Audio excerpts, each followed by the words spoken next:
Aprendamos comunicación.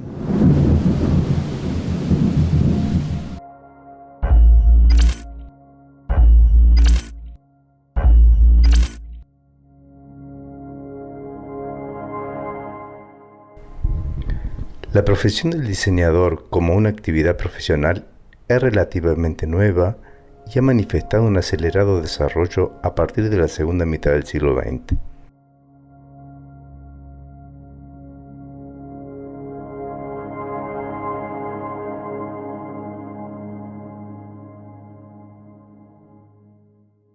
Así como hay voces que reclaman que la humanidad recupere su unidad con el entorno natural, cada vez hay mayor conciencia de la necesidad de restaurar los valores humanos y estéticos en el ambiente creado por el hombre y en las comunicaciones de masas. Desde la necesidad crítica del presente, la historia de las vanguardias artísticas del siglo XX plantea una aproximación, estudio y reflexión alrededor de las profundas transformaciones en el campo de la reflexión estética, las artes, la arquitectura y el diseño. Las vanguardias estéticas del siglo XX plantearon, en su ideología, una fuerte oposición en contra de la generación que les precedió. Por ello, repudiaron lo ligado a lo tradicional, como el arte clásico, los museos y los salones burgueses.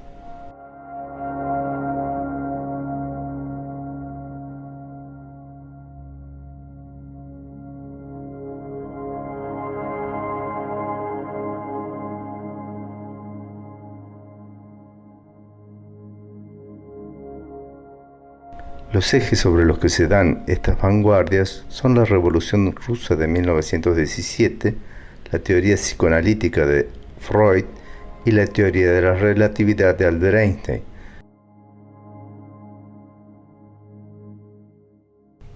En este marco surgieron las vanguardias que durante 1910 y 1920 crearon repertorios que el diseño gráfico tomó y los hizo parte de su alfabeto visual.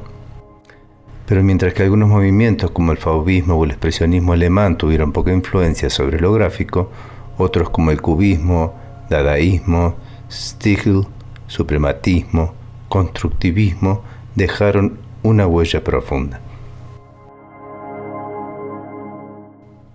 Veamos un poco el cubismo. Atrás vemos a Picasso, el rockstar del cubismo. ¿Cuál era el contexto en el que nace el cubismo? París, 1907-1922.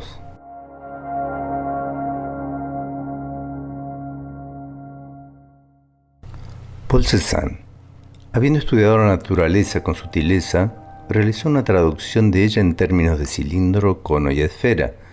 Por ello, el cubismo despojó a las formas de su realidad geométrica, equilibrándolas matemáticamente.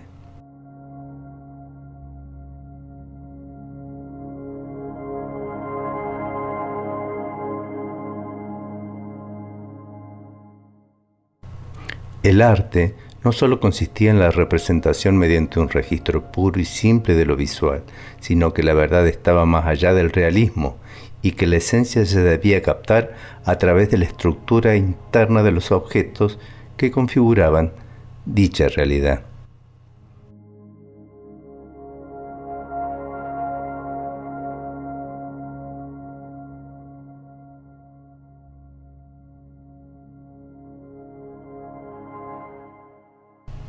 En su nacimiento, el cubismo abstrajo las figuras en planos geométricos, rompiendo las formas clásicas de representación humana. En ella, el objeto fue observado simultáneamente desde diferentes puntos de vista. Es por ello que la yuxtaposición, la perspectiva y la transparencia resultaron imprescindibles. El cubismo rompe con toda perspectiva tradicional, situando los objetos en un mismo plano, como vemos en la roulette. El crítico Louis Fauchel, en 1908, visitó una exposición de Braque y escandalizado escribe: Son geómetras ignorantes que reducen el paisaje y el cuerpo humano a insípidos cubos. Estas bizarris cubics pondrían el nombre al movimiento. En realidad, el cubismo no hay cubos, más bien todo lo contrario.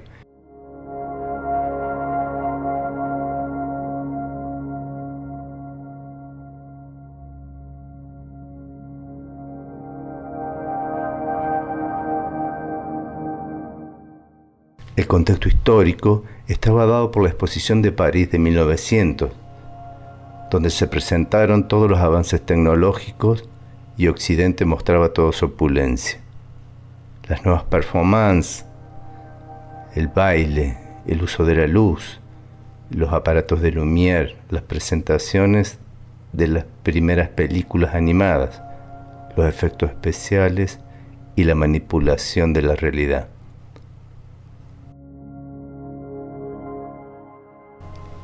Cubismo primitivo, planos sencillos, amplios y volumétricos.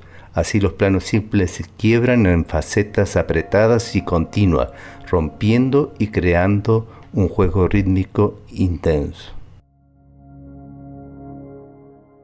El cubismo analítico incorpora los diferentes puntos de vista y la geometrización, no el cromatismo. Fueron elaborando un nuevo lenguaje que analiza la realidad, descompone en múltiples elementos geométricos. Los puntos de vista se multiplicaron, abandonando la perspectiva renacentista.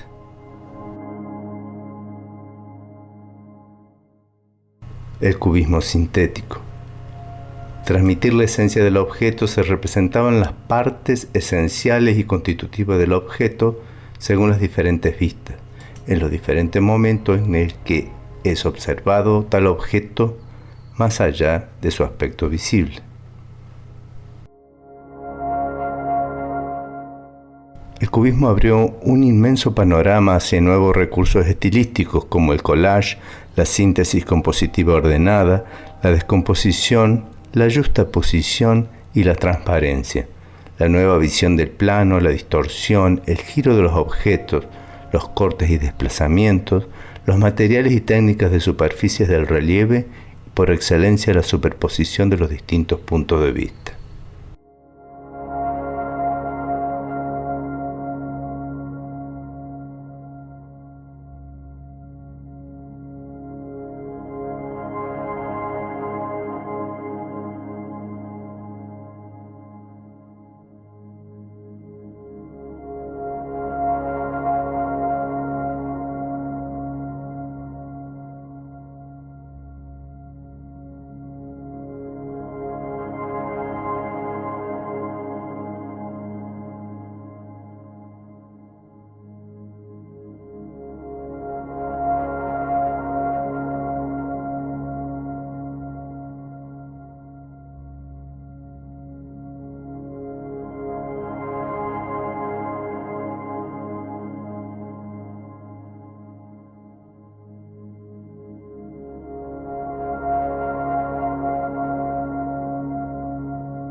Manifesto.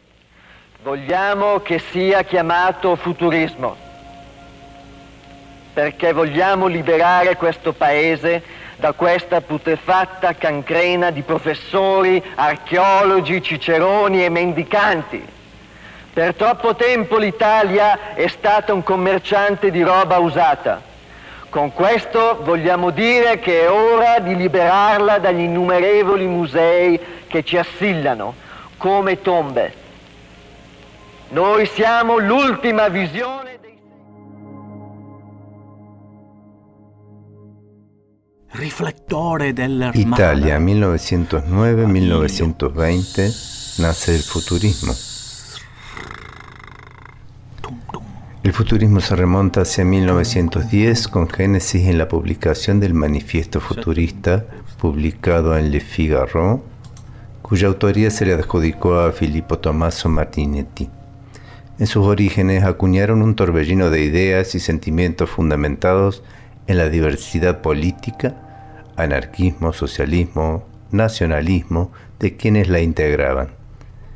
En Italia el futurismo forjaba su identidad desde el lado más oscuro de un nacionalismo ciego y exclusivista, glorificando la guerra, el militarismo, el patriotismo y la burguesía bélica, en su afán por glorificar la modernidad que traía aparejado la era de las máquinas, la velocidad y el vivir en una nueva vida.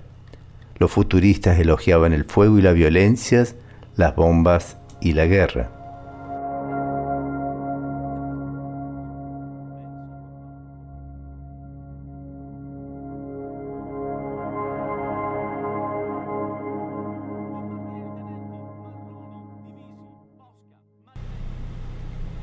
Los pintores futuristas emplearon el lenguaje dinámico, donde el movimiento fue simbolizado por las refracciones luminosas que rodeaban los cuerpos, multiplicando sus vibraciones por la simultaneidad en el espacio.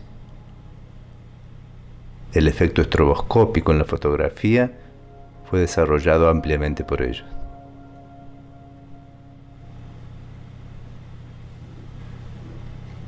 La tipografía, ya sea sola o con otros caracteres, adoptó su carácter como imagen connotativa para transmitir la ideología futurista.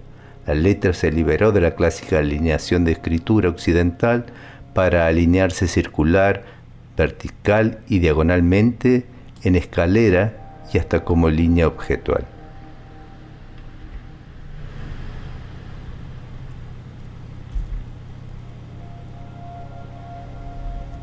La tipografía libre rompe la linealidad y crea las páginas con posiciones dinámicas de gran tensión a través de saltos y estallidos. Se utilizaron gran variedad de familias tipográficas, variaciones de estilo y de tinta, así como de tamaño de cuerpo tipográfico. De esta forma se enfatizó el contenido.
Professor Hans Richter. I don't have to explain Dada. You all know what Dada is.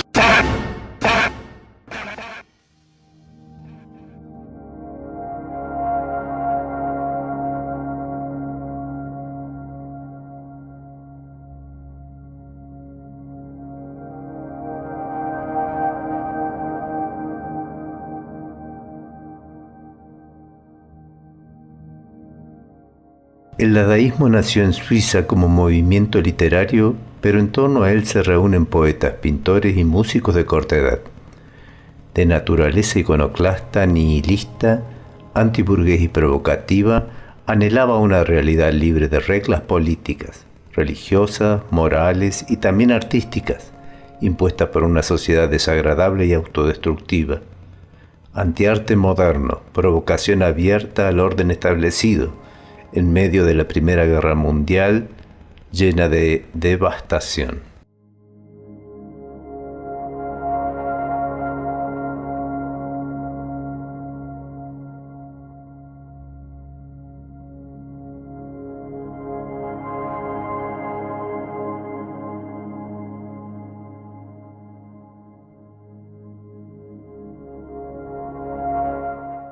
En su repertorio gráfico se caracterizaron por el uso del collage ideológico, el fotomontaje y el diseño editorial de revistas.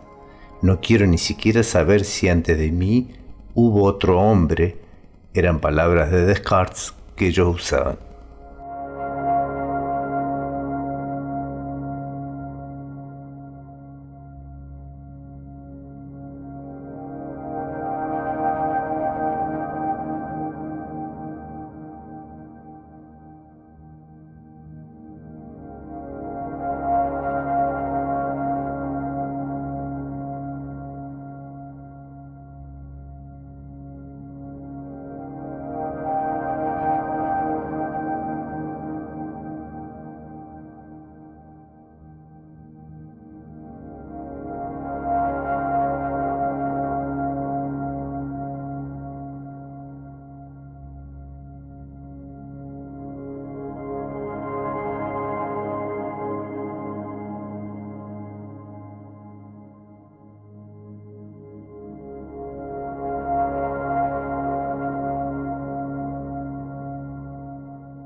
La filosofía del movimiento partió de la depuración en el arte.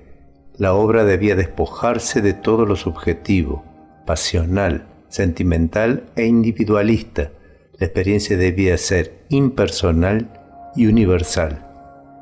Eliminaron la línea curva y ondulante.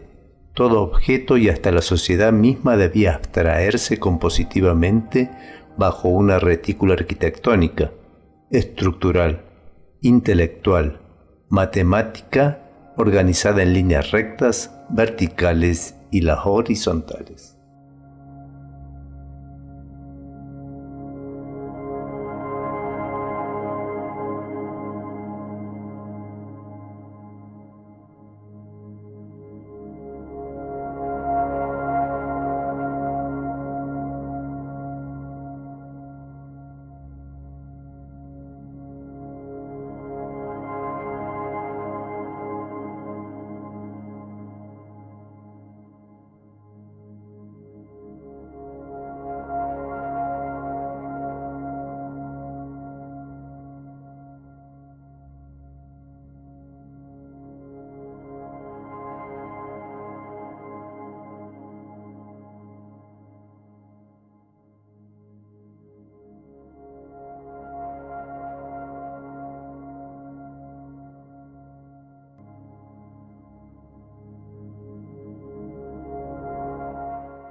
El momento presente, el espacio en el que una idea se vive, se habita, en el que el arte se transforma en función para avanzar en su impermanencia, llevando de Stihil hasta nuestros días, no solo como un estilo pertinente y actual, sino además como un referente vanguardista absoluto, atemporal.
El Jinete Azul fue el nombre de un movimiento con intenciones expresionistas creado por Kandinsky y Mark en Múnich en el año 1911. Los expresionistas defendían el arte más personal e intuitivo, donde predominase la visión interior del artista, la expresión frente a la plasmación de la realidad, la impresión.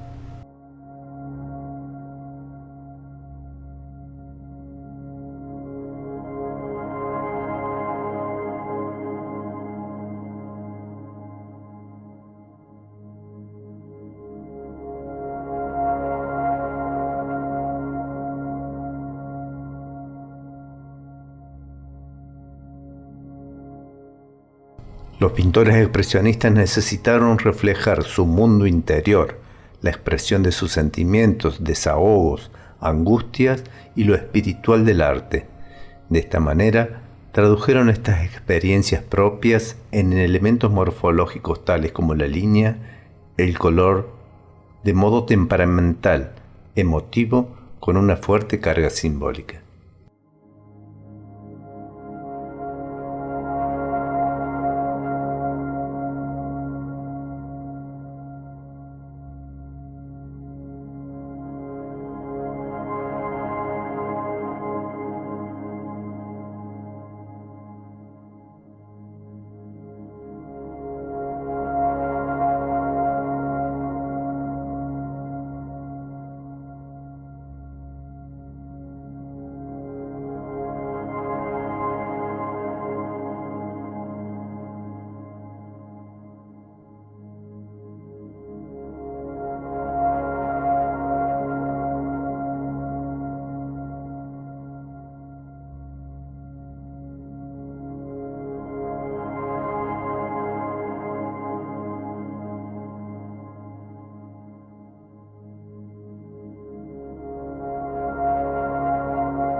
El surrealismo intentó recomponer al hombre mediante la exploración de sus prejuicios, de ofensas e inhibiciones generalmente ocultas en el mundo de los sueños o relegadas al inconsciente. En su ideología, el dadaísmo configuró el pensamiento libre e intuitivo sin la intervención reguladora de la razón. En suma, los dominios del inconsciente y lo irracional, la intuición, la imaginación, la fantasía, lo onírico, son utilizados como recursos para combinar imágenes, transgrediendo su esquema perceptivo y de representación.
En Rusia se desarrollaron dos vanguardias bajo una visión revolucionaria, concreta, porque plantearon la función social del arte con un tinte netamente político.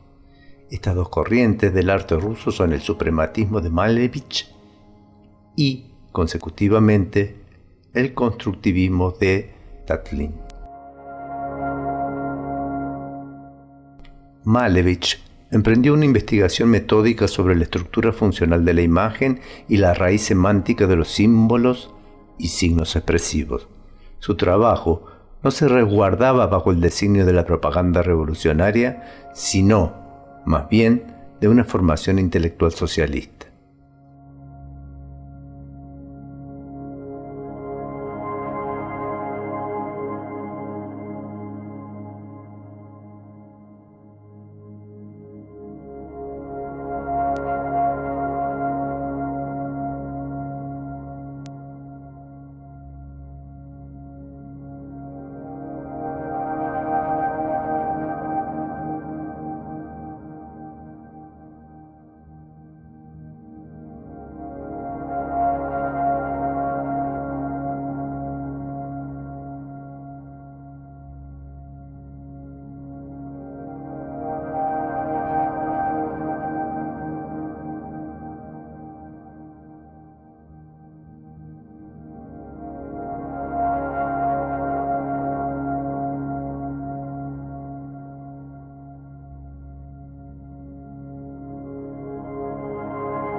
Para el constructivismo ruso, la revolución de 1917 trajo un quiebre en el arte y entre sus artistas. Así, mientras que los suprematistas sostenían que el arte debía ser educativo, espiritual y no artefactual, los artistas guiados por Tatlin estimaron que la representación del arte por el arte debía reemplazarse por la construcción del arte. El arte, de carácter popular y marxista, se expresó gráficamente en letreros y rótulos anunciando el nombre concreto del producto y no de su propietario. La postura de Tatlin tendría a una integración práctica de la sociedad. Así el arte no debía ser representativo, ya que no existían valores institucionalizados que representar, pero sí debía ser informativo, permitiendo un circuito de comunicación fluida entre los miembros de la sociedad. Por ello, el arte tenía la obligación de estar al servicio de la revolución.